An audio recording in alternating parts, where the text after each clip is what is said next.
नमस्कार दोस्तों। काफ़ी दिन के बाद मैं दोबारा से वीडियो बना रहा हूँ। कुछ दिन नहीं बना पाया, बीच में काफ़ी दिन तक आपके समक्ष नहीं आ पाया।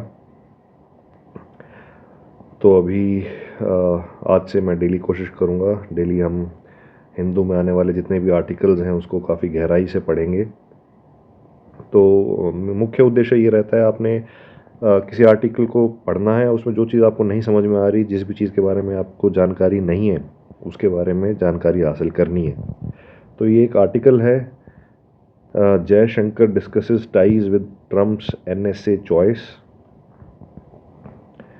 तो इसमें कुछ एक चीज़ें हैं जो शायद हो सकता है आपको नहीं पता होगी, जैसे मुझे नहीं पता है।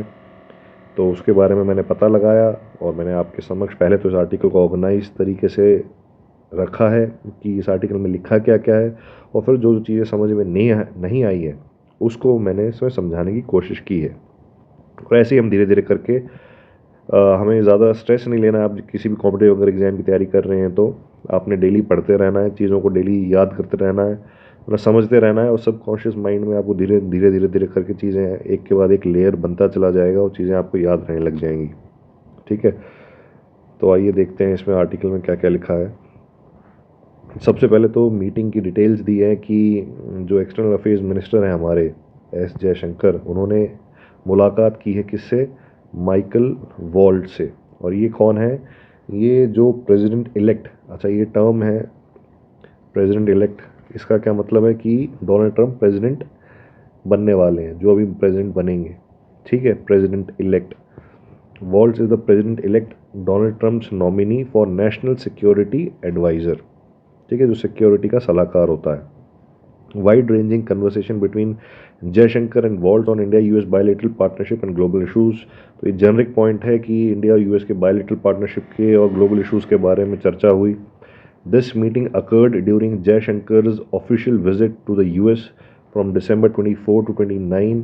तो अभी December 24 से 29 तक जयशंकर ऑफिशियल विजिट पे हैं। सिग्निफिकेंस क्या है इस मीटिंग की? It was the first highest level in person meeting between the Indian government and the incoming Trump administration. तो अभी ट्रम्प के एडमिनिस्ट्रेशन के से जो बातचीत है उसमें सबसे पहली बातचीत है जिसमें ये जाके बात कर रहे हैं आपस में। Jaishankar shared his thoughts on x. ये नॉर्मल है, ठीक है, कि भाई एंथुजियाज्म अपना बताया कि हाँ हमें बहुत अच्छा लग रहा है ये तो हर कोई सरकार बोलती है जो भी पावर में आ गया। माइकल वॉल्ट का बैकग्राउंड क्या है? Michael Waltz is a 50-year old congressman from Florida 6th congressional district. 50 साल के कांग्रेसमैन है जो कि फ्लोरिडा से हैं। ठीक है, 6th कांग्रेशनल डिस्ट्रिक्ट कोई जगह है वहाँ पे। Waltz is set to replace Jack Sullivan as the NSA on January 20 when Trump is sworn in as 47th president of the US। Waltz's role in India US relation, अब ये important है जो उन्होंने लिखा है, आगे हम ज़्यादा गहराई से भी देखेंगे। वॉल्ट्स इज़ अ रिपब्लिकन को chair of the congressional India caucus. The India caucus is the largest country specific caucus in the US house of representatives. Waltz co-led a congressional delegation to India in August last year and attended Independence Day celebrations at the Red Fort in India. Walt's legislative contributions. He has sponsored several India-friendly legislation। ये हम देखेंगे क्या है आगे, जो हमें चीज़ें net पे मिली हैं उसके आपको बताऊंगा इन्होंने क्या क्या इंडिया के लिए क्या इनकी सोच है। On November 12, Trump announced Waltz as his pick for national security advisor। अब इसके बारे में इन पर्सनैलिटी जो है इसके बारे में जानकारी ले लेते हैं। माइकल वॉल्ट्स कई बार आ जाता है एग्जाम्स, कॉम्पिटिटिव एग्जाम में आ सकता है कि भाई कौन है। अब इसके बारे में आप जानकारी हासिल करेंगे तो आपको रटने की ज़रूरत नहीं है, आपको एक दिमाग में कहानी बैठ जाएगी ये इंसान है कौन, कहाँ से आ रहा है, तो आपको नाम भी याद रह जाएगा। और वॉल्ट्स तो वैसे भी याद रह जाता है, वॉल्ट्स डिज्नी से शायद याद रख सकते हैं। ठीक है, तो Michael Waltz is a Republican congressman from Florida 6th congressional district having been elected for 3 consecutive terms। He is set to become national security advisor under Donald Trump's administration starting January 20। Waltz is known for his military background, इनका military background है, and he is a retired US Army Green Beret, which is one of the most elite units in the US military।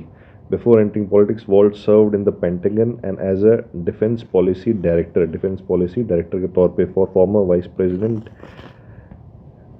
His military experience includes serving in Afghanistan and combating terrorism, which has shaped his policy perspectives, particularly on national security and foreign relations.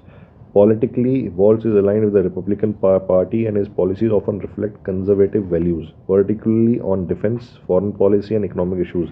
His support for a strong US India partnership reflects his recognition of India's importance in geopolitical strategy, especially concerning security and economic ties in the Indo Pacific region.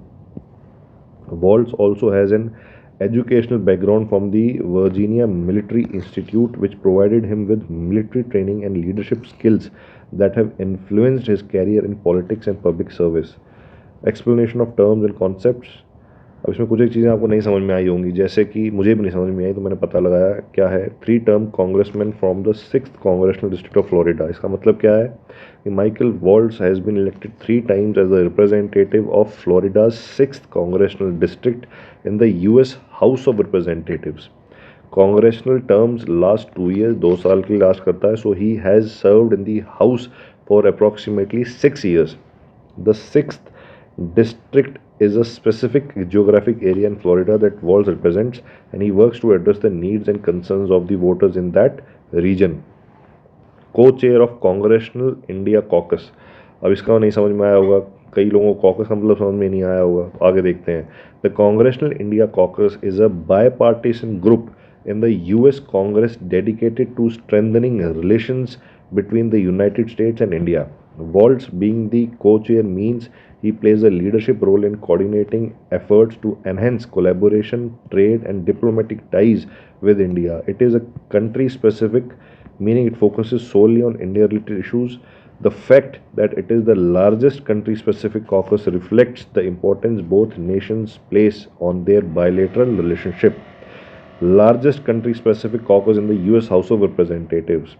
A caucus is a group of members of Congress who come together to advocate for a shared interest or cause. The Congressional India Caucus is a country specific, meaning its focus is on issues related to India. Being the largest country specific caucus suggests that it has the most members compared to other caucuses that focus on relationships with other countries, indicating strong bipartisan support for US India relations. अब house of representatives क्या है? The house of representatives is one of the 2 chambers of the US Congress, the other being the Senate. It consists of 435 elected representatives, each representing a district in the United States. The representatives serve 2-year terms, and the number of representatives from each state is based on the state's population. The House is responsible for creating and passing federal legislation, including laws on taxation, budget, and domestic and international policy. It plays a crucial role in shaping US domestic and foreign policy. अब Michael vaults के जो India friendly relation है वो कैसे हैं, क्या है? The phrase sponsor of several India friendly legislation means that Waltz has introduced or supported laws that strengthen US India relations in various areas such as defense, trade, and diplomatic cooperation. These laws or legislative efforts are designed to benefit the partnership between the two countries, reflecting his commitment to fostering strong bilateral ties. Some of the India-friendly initiatives he has supported could include क्या है वो? Defense cooperation agreement that enhance military collaboration, defense cooperation, trade agreements and visa policies. ठीक है, generic point है, but इसमें कुछ एक specific चीज़ है वो मैं आपके सामने रखना चाहता हूँ। जैसे इन अक्टूबर 2021, Waltz alongside former UN ambassador Nikki Haley authored an op-ed titled Foreign Policy, It's Time to Formalize an Alliance with India. In this piece, they argued for a formal alliance between the US and India, highlighting shared democratic values and strategic interests, particularly in countering common adversaries like China and Pakistan. They emphasized that such an alliance would bolster both nations' global influence and security. एक तो है ये, ठीक है। दूसरा, additionally, Waltz and Representative Ro Khanna, the Democratic co-chair of the Congressional India Caucus, have collaborated on initiatives to strengthen US-India relations. For instance, they led a letter to Speaker Kevin McCarthy urging the invitation of Indian Prime Minister Narendra Modi to address a joint session of Congress underscoring the importance of the US-India partnership। ठीक है, तो एक तो ये तो हो गया political, ठीक है, और ये स्ट्रेटेजिकल, ठीक है। तो ये दो पॉइंट इससे समझ में आता है कि इनका जो इंडिया के प्रति जो रवैया है वो क्या है, और ये NSA के तौर पे इन्होंने डोनाल्ड ट्रंप ने चुना है, ठीक है। So keep learning. ये मैंने एक एक आर्टिकल करके लेके आऊँगा, तो ये एक आर्टिकल है, इसमें और भी आज के इस अखबार में और भी काफ़ी सारे आर्टिकल्स हैं, वो मैं अलग अलग वीडियोज़ में आपके समक्ष लेके आऊँगा। Thank you.